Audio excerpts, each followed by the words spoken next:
Bonsoir tout le monde. C'est un plaisir de vous accueillir des nôtres ce soir. Bienvenue à Procure en parle.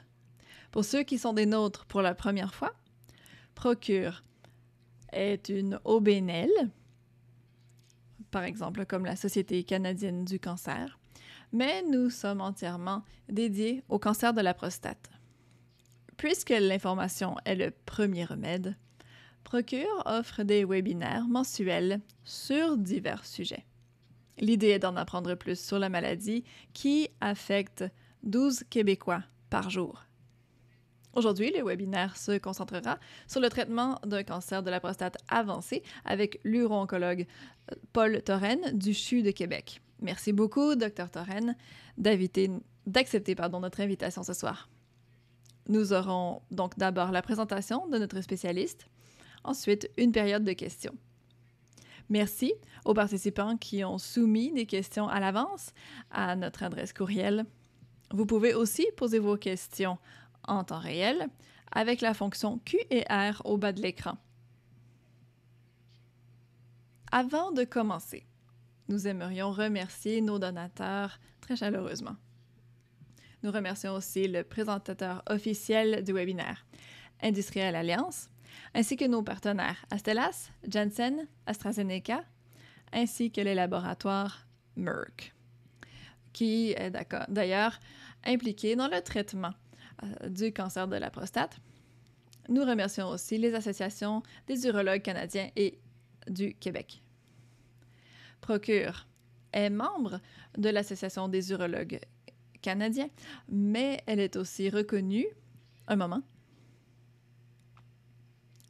voilà, à titre de partenaire officiel au Canada concernant le cancer de la prostate et le cancer des testicules. Alors, merci à tous pour votre soutien. Sans plus tarder, je vais céder la parole à Dr Torren. Vous pouvez partager votre écran. Bienvenue. Bonsoir, merci Winston. Merci à l'invitation de Procure et merci aux commanditaires également. Donnez-moi un petit instant.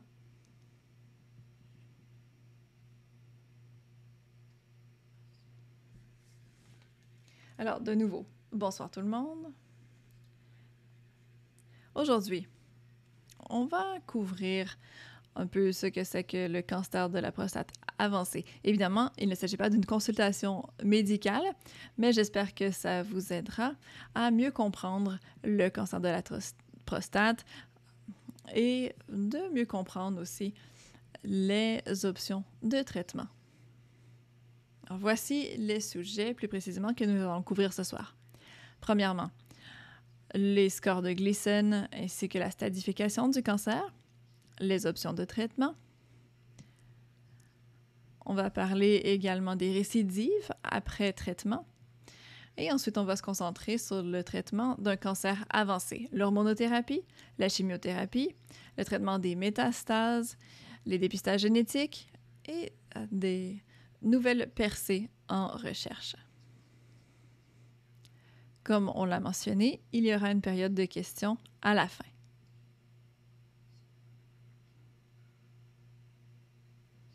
Là-dessus, donnez-moi un moment. Voilà. Alors, on commence avec le score de Gleason et la stadification. Le Dr Gleason est un pathologiste. Il a invité un système de stadification pour le cancer de la prostate. Ici, il s'agit de l'observation sous le microscope. Est-ce que le cancer a l'air plus ou moins agressif? La nouvelle manière est d'utiliser une échelle de 1 à 5, où 5 est le score d'un cancer plus agressif. Cela s'arrime à une ancienne échelle qui allait de 6 à 10, qui est moins intuitive. Dans cette ancienne échelle, on faisait une différence entre un 3 plus 4 et un 4 plus 3, qui donne tous les deux 7. Donc, en fonction de divers éléments. De nouveau, ces observations relèvent du microscope. Donc, on voit ici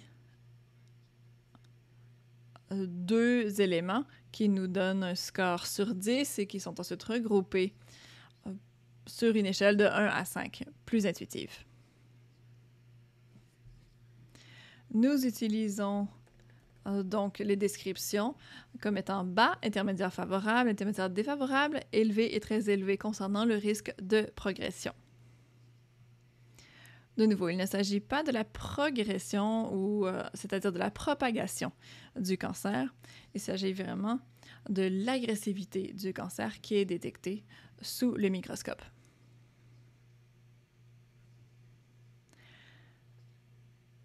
On se demande également où le cancer est localisé et s'il s'est propagé ailleurs dans le corps. C'est pour cela que nous procédons à des tests d'imagerie. Bien sûr, c'est toujours en fonction du cas précis, mais on peut parler d'un scan abdominopelvien. On peut utiliser une scintigraphie osseuse, surtout pour aller détecter une propagation osseuse. On peut utiliser aussi l'imagerie par résonance magnétique, IRM. Cela nous aide à stadifier un cancer localisé et à savoir s'il y a présence de cancer dans les ganglions lymphatiques environnants. Maintenant, il s'agit de la stadification qui concerne l'étendue du cancer. Voici donc la stadification clinique du cancer de la prostate. Il s'agit donc de l'information que nous collectons à partir d'un toucher rectal combiné à l'imagerie. Il y a 3 aspects à la stadification. Le T, donc, est l'aspect localisé du cancer. Il y a aussi le N, qui signifie que les ganglions sont atteints, et le M pour les métastases. Donc, le stade T peut être codifié comme allant de 1 à 4.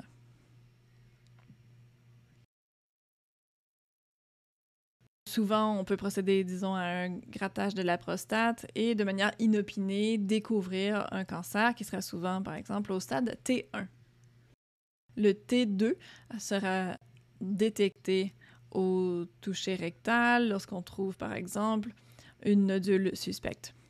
Le stade T3 est contenu dans la prostate, mais aussi au tissu avoisinant. Par exemple, la vésicule séminale, qui est donc le conduit qui est rattaché à la prostate. Ensuite, au stade T4, on parle d'une tumeur avancée qui a commencé à envahir d'autres organes comme la vessie ou le rectum. Et cela est moins courant. Le diagnostic est souvent fait au stade 2. Ensuite, il y a les stades N et M. Donc, N signifie que les ganglions lymphatiques sont atteints, ce qui est observé à l'imagerie. On les stadifie aussi, on leur donne un code 0 ou 1, mais voilà, nous allons passer sur les détails pour aujourd'hui. L'idée, c'est de savoir, est-ce que le cancer est localisé à la prostate ou s'est-il propagé ailleurs? Et c'est pour ça qu'on utilise l'imagerie. Donc, avec le score de Gleason et la stadification, on combine les informations selon cette matrice décisionnelle pour déterminer le risque global. Est-ce que le cancer vous affectera à court, moyen ou long terme? Est-ce que le cancer probablement va se propager bientôt ou pas? Donc, comme je le disais, on tient en compte la stadification, le score de Gleason et le test sanguin qui détecte l'APS. Nous utilisons, comme je le disais, donc cette matrice décisionnelle pour nous guider vers des décisions de traitement.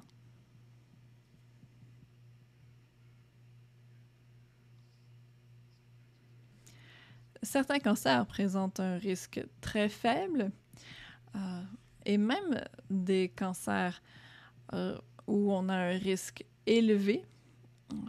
Même dans ces cas, donc, on peut envisager la guérison. C'est donc de bonnes nouvelles. lorsque le cancer s'est propagé en dehors de la prostate, même s'il y a d'excellents traitements qui existent, on n'envisage pas la guérison, la rémission complète.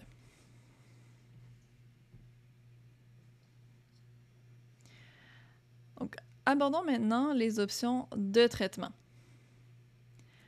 Elles dépendent évidemment de la stadification du cancer.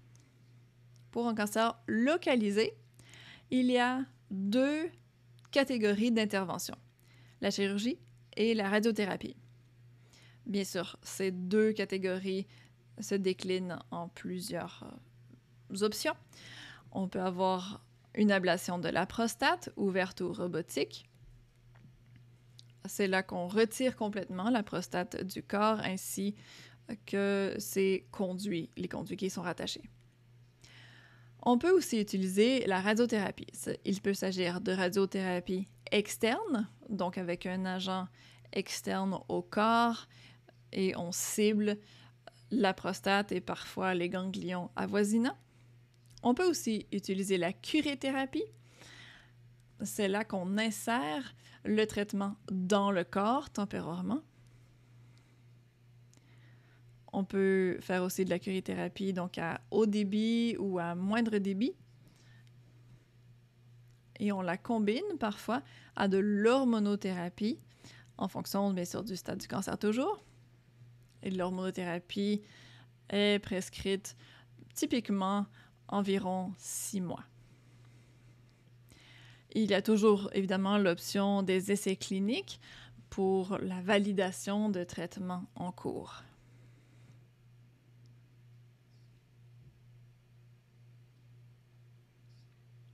Maintenant, on se concentre ici sur le risque plus élevé. Il y a toujours la prostatectomie. On peut aussi parler d'hormonothérapie de plus longue durée, donc de plus d'1 an et demi. Et toujours les essais cliniques qui sont possibles, ainsi que certains types de radiothérapie. Alors, dans tous ces cas, il s'agissait de traitements pour un cancer localisé à la prostate. Maintenant, que se passe-t-il de récidive? Vous connaissez sans doute le test de l'APS. Il nous sert à quantifier le risque de progression. Cela nous aide énormément à poser un diagnostic précoce. Il s'agit de quelque chose de une information très pertinente post-traitement, parce que ça nous permet de mesurer le taux de réussite du traitement. Donc c'est un peu différent en fonction de la chirurgie ou d'autres traitements, mais dans tous les cas, l'APS nous informe beaucoup. Quelques points. Une récidive n'est pas toujours catastrophique. On a une bonne capacité à détecter des récidives grâce à l'APS, justement, et on peut souvent intervenir précocement, même des années avant que le cancer ne se propage. Nous donc collectons des éléments d'information graduellement au fil du temps. S'il y a une hausse de l'APS, on veut voir quelle est cette hausse, justement. Est-elle graduelle ou est-elle relativement élevée? Avec la chirurgie, on s'attend à ce que l'APS baisse à 0. Dans le cas de l'hormonothérapie, on attend un certain temps avant de retester l'APS. Donc, on a besoin d'un peu plus de temps pour mesurer le taux de réussite du traitement. Évidemment, tout cela dépend de votre contexte, des traitements qui ont été prescrits et administrés auparavant.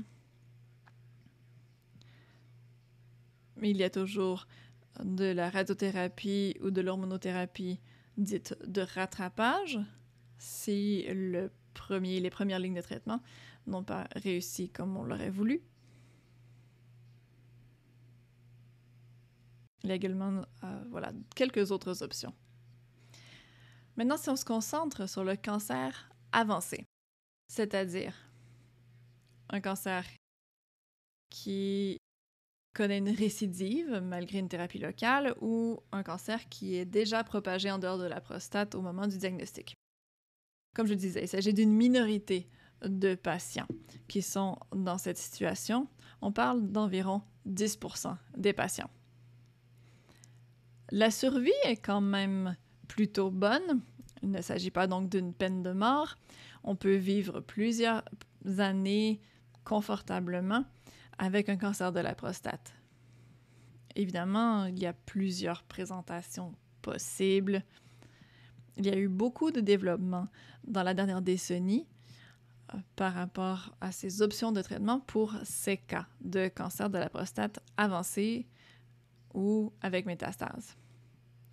On va revenir sur l'importance de maintenir une bonne santé osseuse tout à l'heure. Alors, pour un cancer métastatique, le traitement dépendra de votre contexte, évidemment, de votre situation. Évidemment, on ne traite pas quelqu'un qui a 95 ans comme on traite quelqu'un de 65 ans. Oh, pardon, Dr. Torren? Désolée, je vous interromps un petit moment. On s'excuse, la fonction interprétation ne fonctionne pas en direct ce soir, donc pour ceux qui aimeraient suivre en français, l'interprétation sera enregistrée et sera mise en ligne en différé. Vous recevrez le lien par courriel dans les prochains jours pour pouvoir donc écouter le webinaire en français. Je vais répéter en français et ensuite je vous reviens.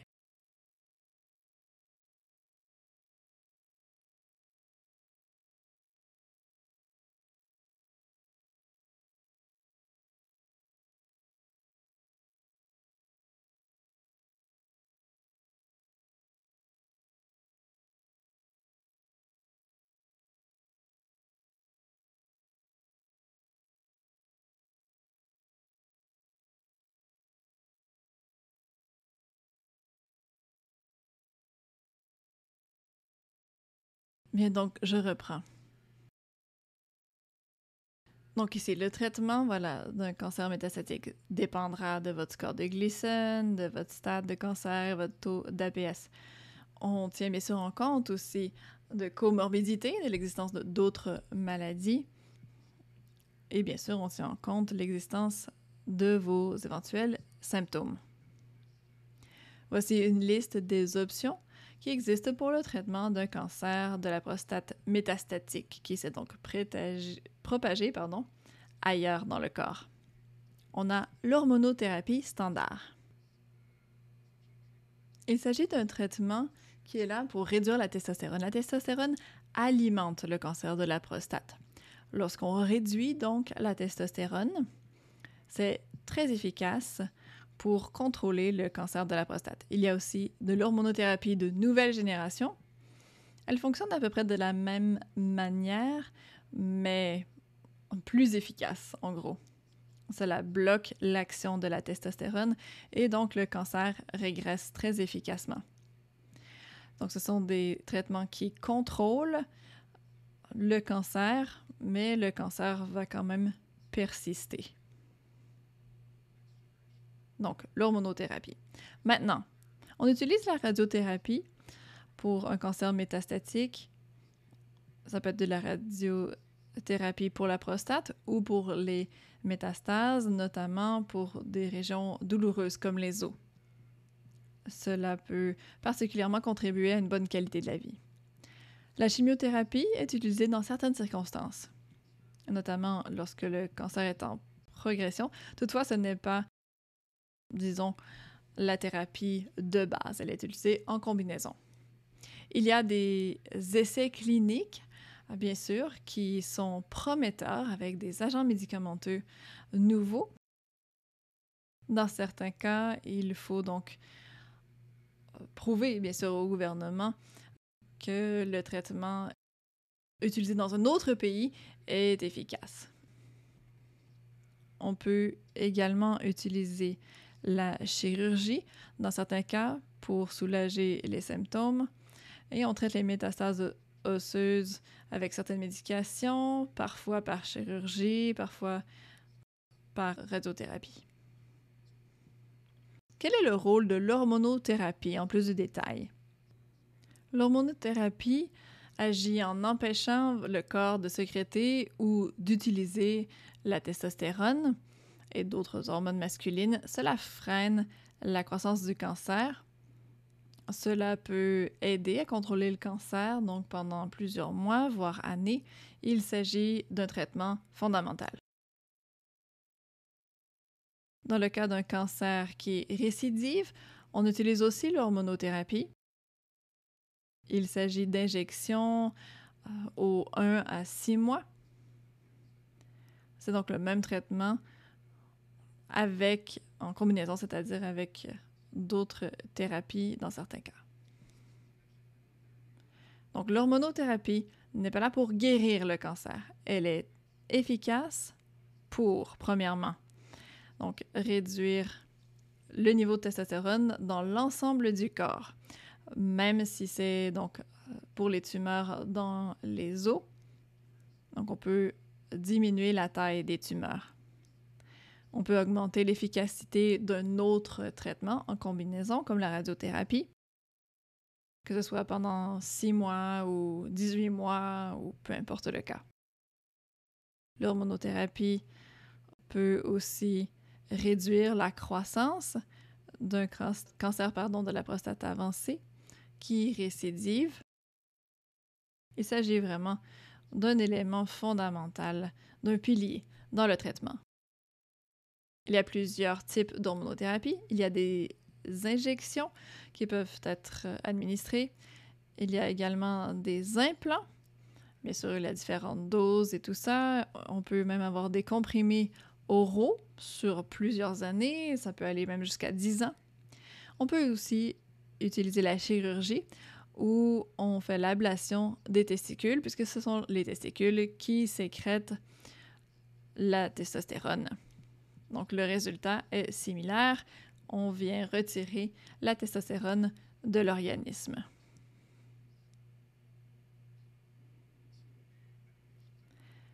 Les agents qui sont utilisés en injection sont des analogues de la LHRH. Donc, elle ressemble à la protéine naturellement présente dans le corps pour la suppression de la testostérone. Vous voyez les noms à l'écran. Un moment, nous avons un problème de son. Est-ce que tout va bien? Oui, allez-y. Très bien. Il y a ensuite des antagonistes de la LHRH. Bon, le mécanisme est légèrement différent. On peut utiliser aussi des anti-androgènes en comprimés oraux.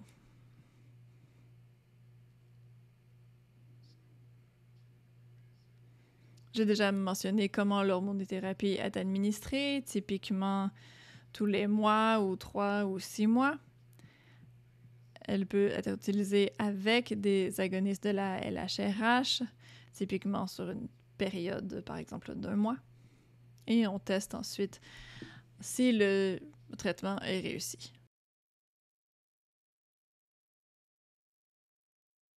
L'APS nous permet de voir ce qui se passe dans l'organisme globalement par rapport au cancer. Si l'APS a des taux faibles, c'est une bonne nouvelle. Lorsqu'il y a une augmentation de l'APS, ça veut dire que le cancer est résistant au traitement. Et à ce moment-là, on utilisera davantage d'imagerie pour redéterminer ce qu'il en est. Donc, la hausse d'APS. Que dois-je savoir? Cela ne se produit typiquement pas tout de suite, mais peut-être après plusieurs années. Le plus faible et stable le taux d'APS est, le mieux. S'il y a une augmentation du taux d'APS, bien sûr, ça dépend de son intensité. On veut s'assurer que les médicaments qui suppriment la testostérone sont bien administrés. Si l'augmentation est rapide, c'est là qu'on peut passer à d'autres types d'hormonothérapie. Voici quelques molécules approuvées à l'écran. Il s'agit d'hormonothérapie de nouvelle génération.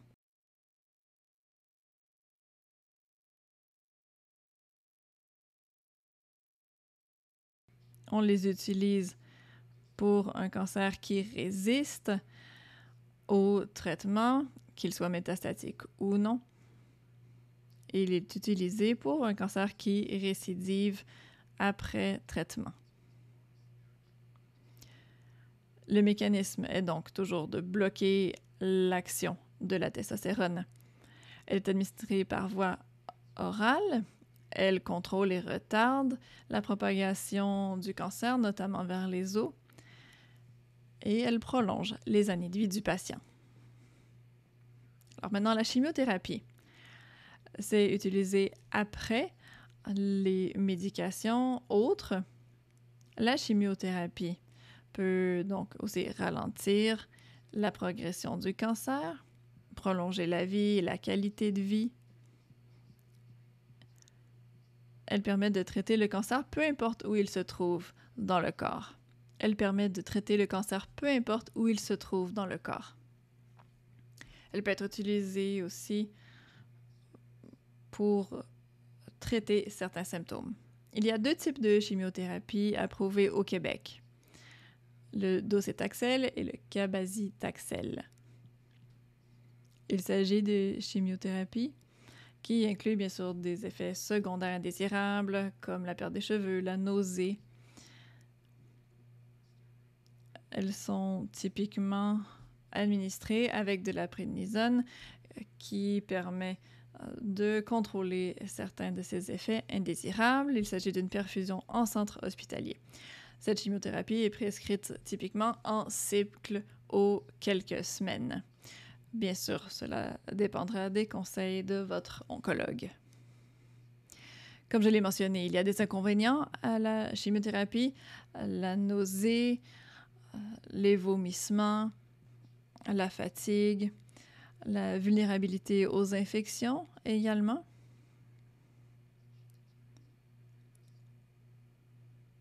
Nous passons donc là-dessus. Maintenant, les métastases osseuses. Il y a des médicaments ici qui peuvent être utilisés avec l'hormonothérapie. Vous avez les 2 noms des médicaments à l'écran. Il s'agit d'injections mensuelles typiquement au Québec.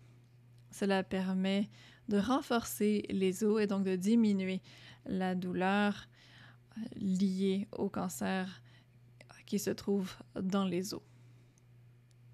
Cela permet donc de contrôler certaines complications osseuses.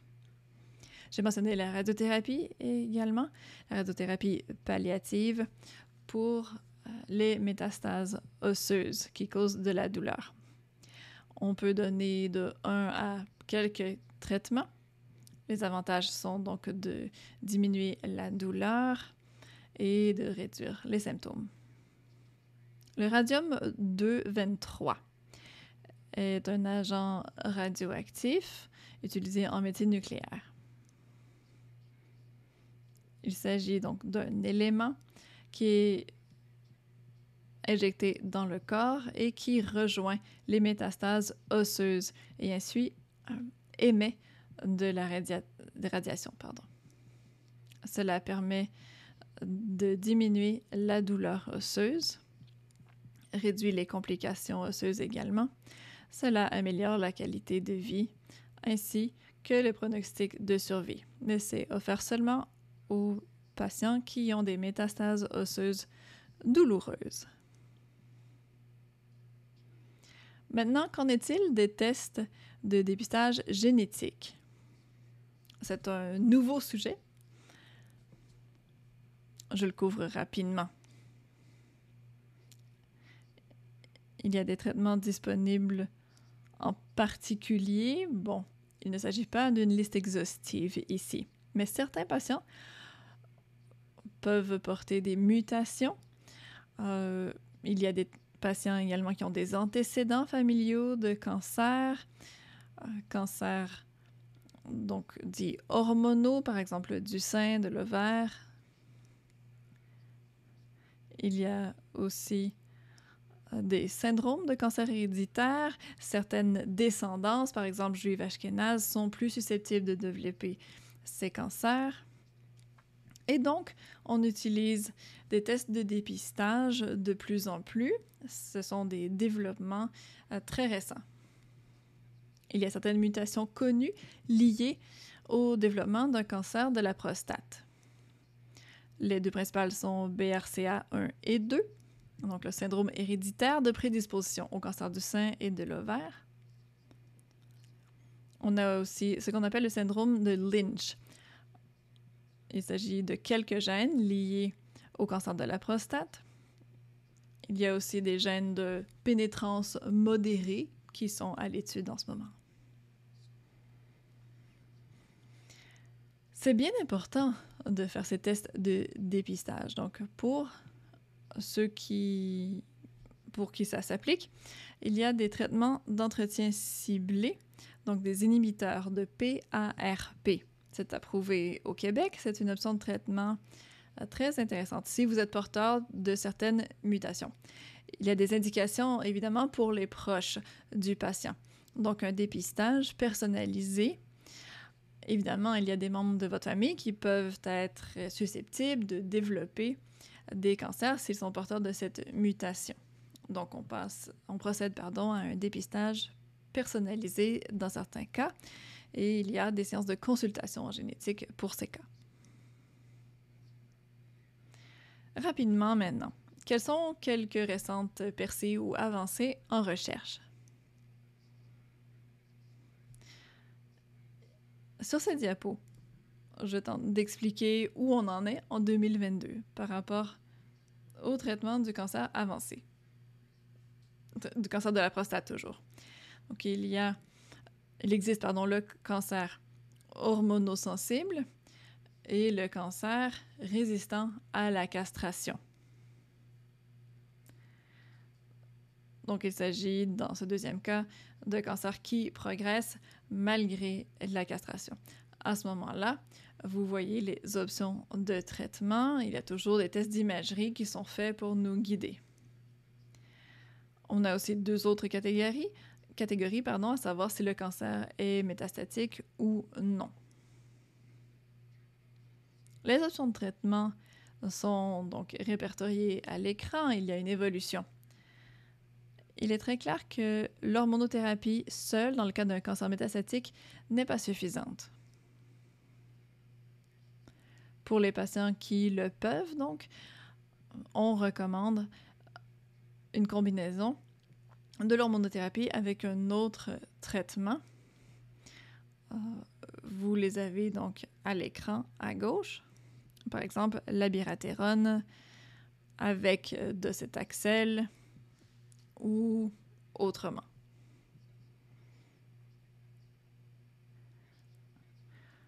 Pour les patients maintenant qui ont un cancer non métastatique mais résistant, vous voyez ces options en haut à droite. Elles sont efficaces pour ralentir le cancer avant qu'il ne se propage à d'autres organes. L'hormonothérapie donc est très pertinente. Maintenant, quand on en arrive au bas à droite, le cancer résistant à la castration qui est métastatique. Il y a plusieurs options. On peut utiliser certains traitements en combinaison, par exemple l'abiraterone et prednisone. Il y a des chimiothérapies aussi qu'on a couvert tout à l'heure. On a mentionné également le radium-223 dans le cas de métastases osseuses. Il y a aussi donc l'olaparib, notamment chez les patients qui sont porteurs de certaines mutations. Et je vais parler du LU-PSMA dans quelques diapos. Il s'agit donc d'une injection qui cible le cancer de la prostate, peu importe où il se trouve dans le corps. On note ici que tous ces agents de traitement sont utilisés en combinaison avec d'autres traitements. Donc, l'hormonothérapie est donnée dans tous les cas et ensuite on combine avec autre chose. Ce genre de démarche clinique couvre maintes considérations. Le contexte évolue. Ce ne sont pas tous les cancers qui demeurent hormonosensibles. Le cancer peut devenir hormonorésistant. Et bien sûr, ce ne sont pas tous les cancers qui demeurent localisés. Certains d'entre eux vont se propager ailleurs dans le corps. Il faut donc faire un bilan clinique régulier pour savoir quand il faut changer de tactique thérapeutique. L'imagerie nous aide à évaluer et faire le bilan des choses. Même chose pour les tests sanguins pour l'APS. Nous souhaitons bien sûr améliorer nos options de traitement. La recherche entre en compte vers cet objectif. La recherche en génomique est une sphère de la recherche qui s'est grandement développée dans les dernières 10 à 15 ans. Nous souhaitons nous intéresser aux causes qui font qu'un cancer devient hormonorésistant. Il y a des gènes qui pourraient avoir un rôle dans le développement des choses et donc la recherche s'intéresse à cela. Le TEP-PSMA, c'est un nouveau test d'imagerie. On utilise une molécule qui est sur la membrane de certains cancers de la prostate. En utilisant donc un scan de type TEP, on peut identifier des métastases plus facilement. Évidemment, il y a beaucoup de nuances à cet usage. Ce traitement n'est pas encore approuvé au Canada. Il est accessible seulement par essai clinique pour le moment. Mais certainement, ce type d'imagerie sera utile. Il l'est particulièrement avec l'usage du lutécium. Nous avons parlé du lutécium tout à l'heure. Mais voilà. Ce traitement, ou cette imagerie plutôt, est déjà utilisé ailleurs et il est accessible à notre centre sous l'égide d'un essai clinique, ainsi que dans quelques autres centres. Donc les choses évoluent énormément. Les avancées dans la recherche ont mené à plusieurs percées. Nous utilisons une dizaine de traitements dont la plupart, justement, ont émergé dans la dernière décennie. C'est important, donc, de maintenir nos investissements dans la recherche pour améliorer les traitements. Je suis chercheur moi-même, et c'est vraiment important d'investir dans la recherche. D'ailleurs, au Québec, nous sommes à l'avant-garde de la recherche en la matière. C'est pour ça que c'est très important de soutenir Procure notamment. Là-dessus, je vais m'arrêter et je vais prendre vos éventuelles questions. Merci beaucoup de votre attention.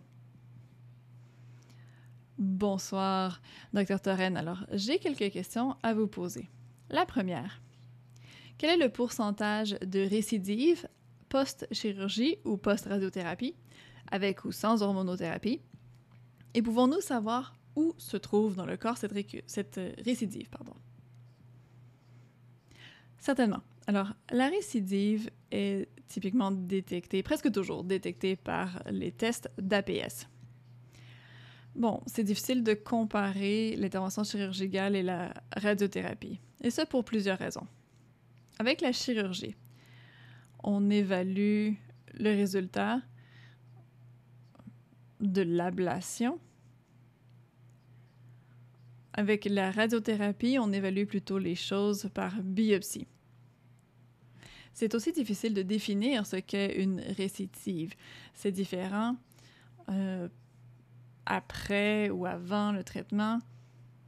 Les choses parfois sont un peu arbitraires dans ces définitions. Il est difficile aussi de comparer les résultats parce que ce ne sont pas les mêmes patients qui bénéficient de ces traitements. Certains patients, donc plus en santé, plus jeunes, bénéficient de la chirurgie davantage, les autres davantage de radiothérapie. Globalement, l'efficacité est similaire pour ces deux traitements. pour les chiffres, bon, ça dépend évidemment de qui on traite. Si on traite un patient qui serait sous surveillance active, eh bien, les résultats sont très bons. Mais bon, on comprend. Mais la plupart du temps, le chiffre, c'est autour de 25 à 35%. Évidemment, sous toute réserve, ça dépend. Mais c'est très similaire, donc, entre l'intervention chirurgicale et la radiothérapie. Dans certains cas, la récidive se produit plus tôt. Et c'est justement plus facile parfois de faire les tests avec les taux d'APS. Il y a toujours une tendance, disons, de se concentrer après une intervention chirurgicale sur les résultats à plus long terme. Mais en fait, c'est aussi lié au fait qu'on a identifié les récidives plus tôt. Donc voilà, il y a plusieurs facteurs en ligne de compte. Mais bon, pour avoir une grande estimation, autour de 25 à 35%. Bien, merci. Deuxième question. Si l'hormonothérapie est prescrite, combien de temps dure un traitement habituellement et les spécialistes continuent-ils de prescrire l'hormonothérapie à vie? Eh bien, il y a deux catégories ici, j'en ai parlé rapidement tout à l'heure. Premièrement, l'hormonothérapie avec radiothérapie. C'est pour une période durée, que ce soit 6 mois ou 18 mois. Et ensuite, on arrête et on n'a pas l'intention de la continuer, de la poursuivre ensuite. L'autre catégorie, ce sont les patients qui sont en récidive ou des patients avec un cancer métastatique. Dans ce dernier cas, en général, une fois qu'on a commencé l'hormonothérapie, on la maintient à vie. La raison, c'est que dès qu'on arrête l'hormonothérapie, la testostérone revient et alimente le cancer. Bien, bien. Lorsque nous avons des métastases, est-ce qu'un traitement peut faire disparaître la métastase? Oui, heureusement. Certainement, ça s'observe avec l'hormonothérapie en combinaison, surtout avec les nouvelles molécules de dernière génération. Même des cancers qui ont plusieurs métastases. J'ai mentionné le traitement avec lutécium. Ce traitement fonctionne très bien et on voit pas mal de patients qui voient la disparition carrément de leur métastase. Mais évidemment, ce ne sont pas tous les cas. Mais est-ce que c'est possible? Certainement oui. Il y a de bonnes options de traitement. Bien, merci. Une question. Mon urologue m'a prescrit de l'apalutamide.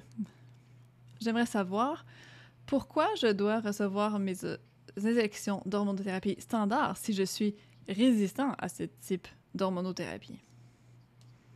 Oui, c'est une bonne question. Je l'ai entendu à maintes reprises. Il y a deux raisons pour lesquelles on maintient l'hormonothérapie à vie. C'est pour, malgré une résistance. Si on l'arrête, premièrement, le cancer sera plus agressif. Donc, évidemment, ce serait insensé.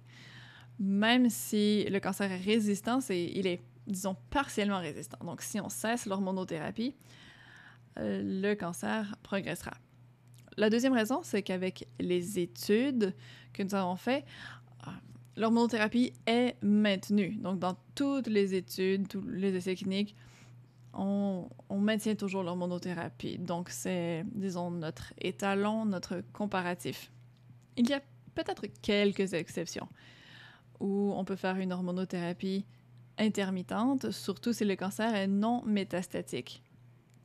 Il s'agit donc d'une thérapie, comme on dit, interminante en fonction de l'évolution de la maladie.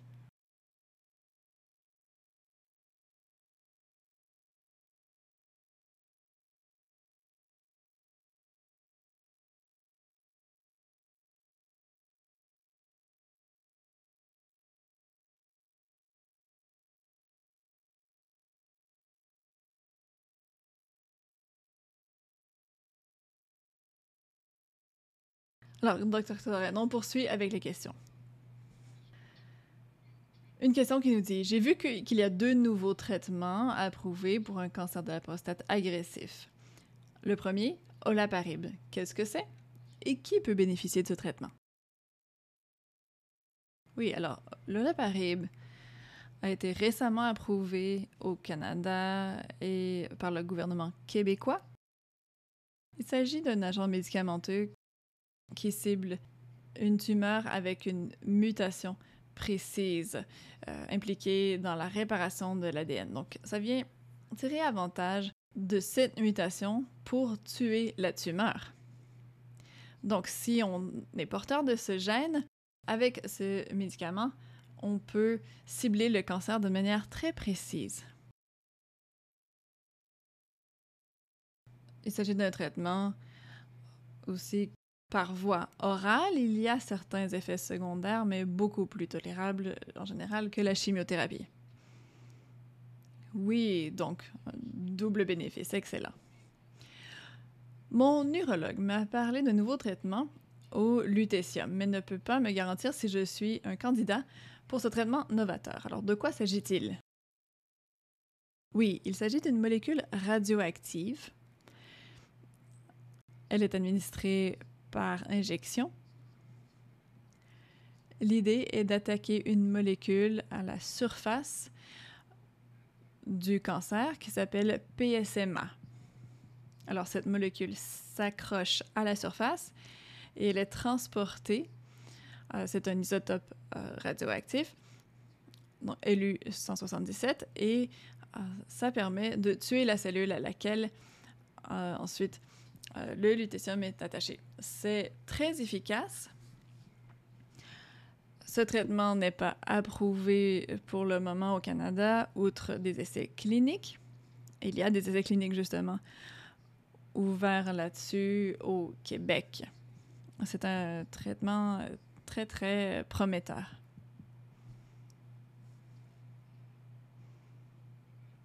Oui, allez-y. Oui. Oh, j'allais dire que ça s'adresse seulement aux patients atteints d'un cancer de stade avancé. Voilà. Excellent. Docteur Toren, qu'avez-vous à dire de l'évolution de la recherche et comment on peut traiter, on espère de mieux en mieux, le cancer de la prostate? Comparativement à il y a 25 ans, combien de temps les hommes peuvent-ils survivre avec un cancer de la prostate avancé? Oui, alors un cancer avancé, disons avec un cancer métastatique. Le seul traitement qui existait il y a 25 ans, c'était l'hormonothérapie. Et il y a une dizaine maintenant de traitements différents aujourd'hui. Le pronostic était de moins de 2 ans de survie. Et il y a 25 ans, avec l'hormonothérapie seule, maintenant, c'est plusieurs années. Il y a eu donc plusieurs améliorations et il y a des améliorations à venir par nos essais cliniques et le développement d'autres thérapies. Donc, beaucoup d'améliorations, beaucoup de travail à faire aussi, mais c'est très bien de voir ce progrès. Et une sous-question serait, combien de types de cancers avons-nous identifiés dans les dernières 25 années? Combien connaissions-nous auparavant et qu'en est-il aujourd'hui?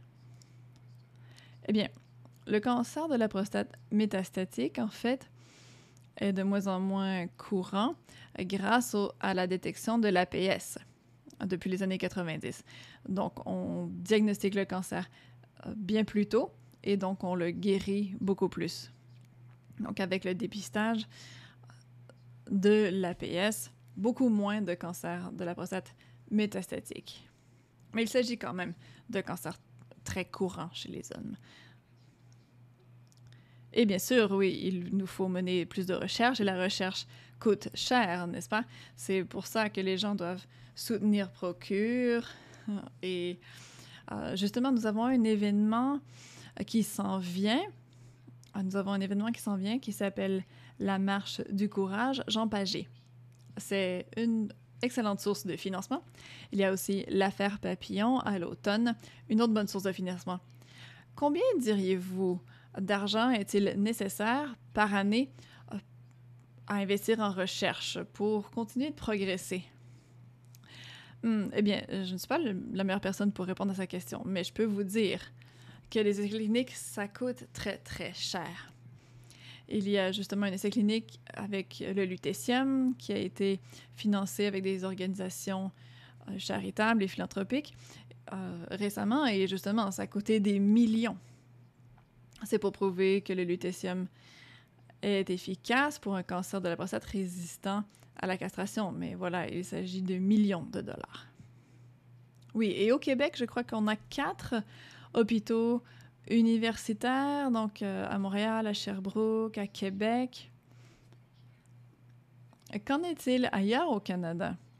Est-ce qu'on fait ce genre de projet de recherche aussi avec les hôpitaux universitaires? Oui, il y a d'autres centres ailleurs au Canada. On est très investi à Québec et à Montréal dans le cancer de la prostate. On est tout à fait à l'avant-garde. Notre centre à Québec, par exemple, a été le premier au Canada à offrir des traitements par le lutécium depuis près de 5 ans déjà. C'est vraiment un grand avantage pour les patients. Et justement, notre soutien vient d'activités de financement, de collecte de fonds. Et même chose probablement à Montréal. Et qu'en est-il de l'Ontario ou de l'Ouest canadien ou des Maritimes? Ce genre de recherche est-il mené là également? Oui, certains centres sont plus actifs que d'autres. À Toronto et à Vancouver, certainement, il y a des centres très actifs. Il y en a quelques autres, notamment à Halifax, à Hamilton, London. Donc, je pense que le taux d'implication est variable, mais au Québec, on est très, très impliqués. Nous sommes 4 médecins-chercheurs qui passons 50% de notre temps sur la recherche. Donc, on est très, très actifs en la matière. Superbe. Et quelles sont nos perspectives d'avenir? Disons, dans 10 ans. D'après vous, qu'est-ce qui aura évolué au sein de la recherche? Bon, c'est une question difficile à répondre. Mais je peux dire au moins que dans les dernières années, il y a eu des améliorations par la recherche significatives. Je pense que notre objectif dans les 10 prochaines années, c'est de développer des médecines, des thérapies, c'est-à-dire plus précises. Pas seulement pour le cancer de la prostate, mais aussi, par exemple, pour le cancer du sein. J'ai aussi mentionné le dépistage génomique. Malheureusement, le cancer de la prostate a été dans les derniers cancers à être analysé dans cette voie. Alors, il reste encore beaucoup à faire. Excellent. Merci, Dr. Toren. Alors, nous en arrivons à la fin du webinaire. Bien sûr, je m'adresse à vous. Un instant, j'allume ma caméra. Voilà. Alors, nous en arrivons à la conclusion du webinaire, comme je le disais. Votre opinion compte, vous, les participants, bien sûr, je m'adresse à vous. Votre opinion compte. Alors, vous allez recevoir un sondage à l'écran, un court sondage qui apparaîtra à l'écran dans quelques instants. S'il vous plaît, répondez-y. J'aimerais aussi mentionner que le webinaire a été rendu possible notamment par un commanditaire que nous n'avons pas nommé tout à l'heure, qui s'appelle donc Bayer. Merci à Bayer. De nouveau, merci beaucoup, Dr. Toren. Merci pour votre expertise. C'est très, très apprécié. Notre prochain rendez-vous se tiendra en septembre. Comme à l'habitude, nous allons produire une série de 4 webinaires en septembre dans le cadre du mois de la sensibilisation au cancer de la prostate. Donc, nous allons commencer cette série le 7 septembre. N'hésitez pas, d'ici là, si vous avez des questions, nous sommes là pour vous 7 jours par semaine à procure.ca. Et nous sommes là été comme hiver, donc 7 jours par semaine, 24 heures sur 24. Alors, merci beaucoup, bon été, merci de nouveau, Dr. Toren. Au revoir.